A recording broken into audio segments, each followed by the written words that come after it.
बिस्मिल्लाहिर्रहमानिर्रहीम। अस्सलामु अलैकुम। मैं हूं मुदस्सिर शाही एडवोकेट और आप देख रहे हैं लीगल इश्यूज़।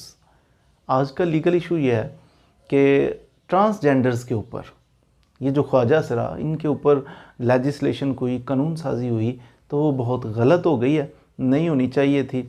सवाब समझ के और नेकी समझ के फैला दो हर तरफ इस बात को और खड़े हो जाओ कि ट्रांसजेंडर्स एक्ट ये नहीं होना चाहिए था। तो इसके बारे में ऑलरेडी पास्ट में एक वीडियो हमने बनाई जिसके अंदर डिटेल के साथ कौन कौन से राइट्स इनको दिए गए इसके बारे में तो हमने डिस्कस किया हुआ है ऑलरेडी। उसका वीडियो का लिंक मैं इंशाल्लाह इसी वीडियो के नीचे दे देता हूँ ताकि आप वो भी सुन सकें कि राइट्स आखिर कौन कौन से उनको दिए गए। इशू क्या है, क्यों देखिए किसी कम्युनिटी को राइट्स मिलना इस पे शोर और वावेले की ज़रूरत क्या पड़ी। क्या जो लोग शोर कर रहे हैं, जो बहुत ज़्यादा इस चीज़ को कंडेम कर रहे हैं, आवाज़ उठा रहे हैं, तो वो उनमें दिमाग नहीं है या वो फ़ारग वक्त था उनके पास कि उन्होंने शोर शराबा शुरू कर दिया। ऐसा भी नहीं है। देखिए दोनों तरफ से कुछ ना कुछ मामलात होते हैं। अब आज हम आपको ये अर्ज़ करेंगे कि उनको राइट्स देना ट्रांसजेंडर्स को, क्या ये इशू है?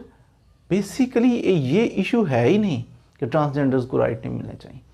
जो लोग आज आवाज़ उठा रहे हैं इस एक्ट को लेके, उनका इशू ये है ट्रांसजेंडर्स को आप राइट्स दे रहे हो, बड़ा अच्छा कर रहे हो। उनका इशू ये है कि एक्ट के अंदर जहां आपने कहा कानून साजी की, आपने कहा कि ट्रांसजेंडर जो है इनको आइडेंटिटी मिलनी चाहिए।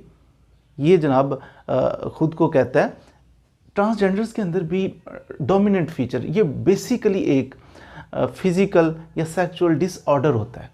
मेल इसमें फीचर्स कम हो सकते हैं, फीमेल दोनों हो सकते हैं, दोनों नहीं हो सकते।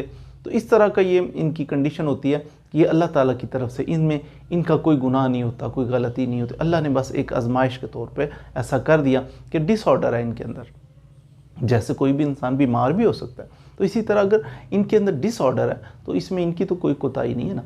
बहरहाल लोग इनके साथ बहुत बुरा सलूक करते हैं, नफ़रत अंगेज़ सलूक करते हैं, ताने कसते हैं, बदतमीज़ियाँ करते हैं, गालियाँ देते हैं, एट्सट्रा।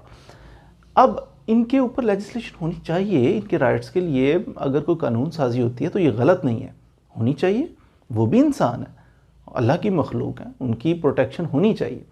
अब लेजिस्लेशन जो हुई है वो बहुत शानदार हुई, बहुत अच्छी लेजिस्लेशन हुई। मसला कहते हैं इनको आइडेंटिटी मिलनी चाहिए कि ये मेल ट्रांसजेंडर है या फीमेल, जो समझता है उसके डोमिनेंट फीचर्स हैं उसके मुताबिक उसको आइडेंटिटी मिलनी चाहिए। ऐसा तो नहीं है कहीं वो बेचारे जाते हैं तो कहते हैं जनाब ये मेल नहीं है, ये मेल वाली लाइन है तो आप इधर नहीं खड़े हो सकते। अच्छा फीमेल की तरफ जाए तो आप फीमेल नहीं है, ये तो फीमेल्स की लाइन है, तो ट्रांसजेंडर का कुछ भी नहीं होता। तो इसलिए लेजिस्लेशन में अगर उनको शनाख्त मिलती है, कहा जाता है कि जो भी उसके डोमिनेंट फीचर्स हों उसके मुताबिक उसको रिकॉग्नाइज़ किया जाए, तो फिर इसमें कोई मजाके वाली बात भी नहीं है। आगे चलिए, इनको जनाब वोट कास्ट करने का हक होना चाहिए। अब जब आईडी कार्ड उसका बन गया, ऊपर मेल या फीमेल लिखा गया, तो फिर तो उसको उसमें कोई ऐसी बात नहीं है कि उसे रोका जा सके कि ये बंदा इलेक्शन नहीं कॉन्टेस्ट कर सकता। इलेक्शन तो कॉन्टेस्ट करेगा, वो वोट कास्ट करेगा। वो फिर जॉब अपॉर्चुनिटीज़ बिल्कुल आम इंसानों की तरह उसको ट्रीट करना चाहिए। एजुकेशनल इंस्टीट्यूट उनके अंदर एडमिशन उसका हो सकता है, वो एजुकेशन हासिल करेगा, फिर उसके बाद जॉब अपॉर्चुनिटीज़ भी उसको सेम उसी तरह आम जो पाकिस्तानी है उनकी तरह उसको अवेलेबल होंगी, कोई डिस्क्रिमिनेशन नहीं की जाएगी। अब पार्क्स वगैरह में वो जा सकते हैं जनाब।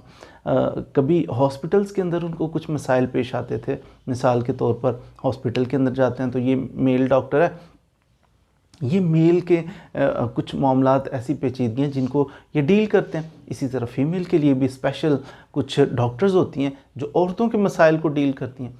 ट्रांसजेंडर्स के लिए फिर कुछ भी नहीं। तो ये लेजिस्लेशन हुई तो इसके अंदर ये भी लिखा गया कि आपको चाहिए पीएमडीसी जो भी डॉक्टर्स के ओहदे हैं इनको चाहिए कि ये मिलजुल के ये उसके लिए भी कोशिश करें कि उनके लिए भी कुछ स्पेशलिस्ट होने चाहिए जो उनके मसाइल को भी डील कर सकें। ये सारे मामलात कोई बंदा अगर ख्वाजा सरा उनको बाउंड करता है कि आप भीख मांगो, ऐसे बंदे को 50,000 रुपया जुर्माना हो सकता है, ऐसे बंदे को जनाब 6 माह तक कैद हो सकती है। ये कितनी प्यारी प्यारी बातें हैं कि ट्रांसजेंडर्स के राइट्स के बारे में। लेकिन इशू फिर क्या है, क्यों लोग कुछ एतराज़ भी तो कर रहे हैं ना। उनका एतराज़ दरअसल ये है, इसी के अंदर लिखा हुआ है कि कोई बंदा जो महसूस करे खुद को, जो महसूस करे उसे वो बना दिया जाए। तो ये यहाँ पे एतराज़ वाली बात है। मिसाल के तौर पर एक आदमी है, वो लिखा हुआ है, इसका नाम जनाब खलील है। ये खलील है, ये एक आदमी है, तो इसका आईडी कार्ड बना हुआ है। खलील खुद को महसूस करता है, नहीं मैं तो लड़की बनना चाहता हूँ, मैं तो लड़की हूँ। अगर वो महसूस करता है खुद को लड़की, तो उसको चाहिए जाए नादरा ऑफिस में कि मैं तो खुद को लड़की महसूस करता हूँ, तो मुझे लड़की बना दिया, मुझे शाजिया बना दिया जाए। तो खलील को शाजिया बना के उसका आईडी कार्ड बना दिया जाएगा। सिर्फ ये इशू है बुनियादी। इससे होगा क्या, वो लोगों को भाई शाजिया बने, खलील बने, आपको क्या इससे। उनको ये है कि हमारी सोसाइटी, क्योंकि पाकिस्तान एक इस्लामी रियासत है, तो इस्लाम के नाम पे बना है, तो यहाँ पर इस्लामी तालीमात के मुताबिक ही ज़िंदगियाँ गुजारनी चाहिए। और इस्लाम में सूरतुल अंबिया, इसकी आयत नंबर 74 है गालिबन, तो उसके अंदर भी कंडेम किया गया कि मेल, आजकल ये कॉन्सेप्ट चल गया। जब तक तो बात रही इनकी ट्रांसजेंडर्स की, तब तक तो सारे राइट, सारा बहुत शानदार है। लेकिन यहाँ पे आके जब बात हुई ना कि कोई बंदा खुद को महसूस करे मैं बंदा नहीं मैं औरत हूँ, औरत महसूस करे मैं औरत नहीं मैं बंदा हूँ, तो उसका आईडी कार्ड चेंज कर दिया। यहाँ पे आके थोड़ा सा मसला हो गया। अब कोई लड़का, आपको पता है आजकल गे का कॉन्सेप्ट आ गया, ये यूरोपियन कंट्रीज़ में से, अमेरिका, इधर से उधर तो बहुत आम है ये बात। गे का मतलब होता है कि मेल, दो लड़के आपस में जो एक दूसरे में दिलचस्पी लेते हैं, तो ये कहते हैं कि ये गे हैं। लड़का लड़के में दिलचस्पियाँ लेता है। औरत जो है वो घर में लिस्बियन इसको कहते हैं, वो औरत में दिलचस्पियाँ लेती है। तो इस्लाम में इस चीज़ की गुंजाइश नहीं। इस्लाम में इस चीज़ को कंडेम किया गया। सूरत अंबिया की मैं जो आयत कह रहा था 74, उसके अंदर इस चीज़ को नापसंद किया गया कि मर्द जो मर्दों के साथ बदफेली करते हैं या नाजायज़ ताल्लुकात कायम करते हैं, इसको शदीद मज़म्मत इसकी की गई है। हदीस मुबारक में भी हुज़ूर सल्लल्लाहु अलैहि वसल्लम ने ऐसे बंदे पे लानत फरमाई है जो मर्दों के साथ नाजायज़ ताल्लुकात कायम करता है। सेम इसी तरह औरतों के लिए भी है। तो अब जब ये दरवाज़ा खुलेगा, मिसाल के तौर पे लड़का है, तो वो कहता है कि जनाब मैं लड़का हूँ तो लड़के के साथ मैं शादी कर लेता हूँ। हाउ इज़ इट पॉसिबल, वो तो कर ही नहीं सकेगा। निकाहनामे पे क्या लिखेंगे, मसलन साजिद जो है वो अकरम के साथ शादी कर रहा है, तो ये कैसे होगा दुल्हन दूल्हा, तो हमारा वो तो सिस्टम नहीं चल सकेगा, कानून इसको एडमिट नहीं करता। तो अब इस कानून के रूह से थोड़ी सी गुंजाइश निकल आएगी। अब वो जो है अकरम जो है वो अपना फ़ौरन जाएगा ना नादरा में, शादी जो करनी है अकरम ने करनी है, जनाब किसी जमील के साथ शादी करनी है, तो अकरम जाके अपना नादरा वालों को कहे मैं लड़की महसूस करता हूँ, मुझे लिखें आप फौजिया, वो फौजिया उसको लिख देंगे और लड़का लड़के के साथ शादी कर। यहाँ पर मसाइल जन्म लेंगे। अब कौन, वो तो कहेगा मेरा देखो आईडी कार्ड देखो, मैं तो अकरम नहीं हूँ, मैं तो अब फौजिया हो चुका हूँ, तो मेरी शादी जायज़ है। फिर हम क्या करेंगे, तो सोसाइटी के अंदर फिर दो मर्द फिर रहे होंगे, तो वो शादीशुदा होंगे एक दूसरे के साथ, तो ये मामला गैर इस्लामी है, नापसंदीदा है, सख्त नापसंदीदा है। हम अपनी सोसाइटी में इसको अलाउ नहीं कर सकते। जो लोग एतराज़ करते हैं वो ये कर रहे हैं, उनका एतराज़ भी वैलिड है। इसका हल क्या है? अब हल इसका ये है कि मिसाल के तौर पर इसको कोई बोर्ड बना दिया जाए, कुछ ऐसा। अगर कोई बंदा अपनी जिन्स तब्दील करना चाहता है आईडी कार्ड के ऊपर, तो उसको चाहिए कि कोई मेडिकल बोर्ड हो, उसका फ़िज़िकल मुआयना करने के बाद अगर वो वाकई उसके अंदर कोई डिसऑर्डर ऐसा है, तो फिर उसका वो चेंज भी किया जा सकता है। लेकिन ऐसा नहीं है कि जो चाहे, जो महसूस, मेरा दिल कर रहा है मैं लड़की बन जाऊँ तो वो लड़की बन जाए, मेरा दिल कर रहा है मैं आज लड़का बन जाऊँ तो वो लड़का बन जाए, फिर 6 महीने बाद फिर जाके नहीं अब दोबारा मैं लड़की बनना है, फिर लड़का बनना है, तो जो चाहे वो करे।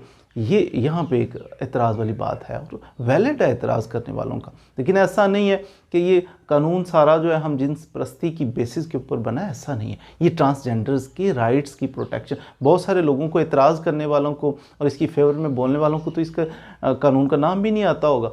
इसका नाम है the transgenders person protection of rights act 2018। तो यहाँ उनके प्रोटेक्शन होनी चाहिए राइट्स की। किसी बंदे को एतराज़ नहीं कि ट्रांसजेंडर्स की प्रोटेक्शन नहीं होनी चाहिए और उनको उनके राइट्स भी मिलने चाहिए, उनको इज़्ज़त मिलनी चाहिए। वो इक्वल सिटीज़न है पाकिस्तान के जिस तरह बाकी लोग हैं। तो यहाँ पे एतराज़ किसी को नहीं है। इसकी आड़ में, इस कानून की आड़ में कहीं ये आटे में नमक से भी कम कहें ये लोग हैं जो कहते हैं ना, वो मेरा जिस्म मेरी मर्ज़ी, मेरी बहन की मर्ज़ी, मेरे बहन का जिस्म। ये थोड़े लोग होते हैं, मोस्टली जो लोग हैं उनके अंदर इक़दार अभी बाकी हैं। वो लोग इस्लाम को फॉलो करने वाले हैं बहुत ज़्यादा, अगरचे वो रिलीजियस नहीं भी होंगे लेकिन ऐसे बेशर्म भी नहीं होंगे कि सड़कों के ऊपर अपनी बहनों को लेके जाएं और कहें कि इसकी मर्ज़ी जो मर्ज़ी करे। ऐसे लोग बहुत कम हैं। वो तबका जो है उनको तकवीयत मिलेगी इससे कि वो जब चाहेंगे लड़का बनेंगे, जब चाहेंगे लड़की बनेंगे। इससे सोसाइटी के अंदर एक खदशा है कि सोसाइटी के अंदर एक डिसऑर्डर सा बन जाएगा।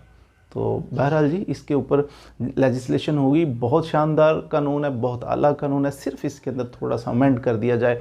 अमेंडमेंट इसके अंदर ये कर दी जाए कि जो चाहे जब चाहे लड़की लड़का ना बन जाए, बल्कि उसके लिए कोई रूल्स एंड रेगुलेशंस तरतीब दे दिए जाएं कि इसके मुताबिक वो होगा। कोई मेडिकल ऑफिसर हो तो फिर उसके मुताबिक उसका जेंडर चेंज किया जाएगा, जेंडर उसका फिक्स कर दिया जाएगा। ये कोई बड़ी बात नहीं है। उम्मीद है आपने ये जो आजकल इशू चल रहा है इसके बारे में कुछ ना कुछ तो मालूमात हासिल कर ली होंगी। मज़ीद वीडियोज़ के लिए हमारे साथ रहिए। अगर चैनल अच्छा लगे सब्सक्राइब भी कीजिए। Thank you very much.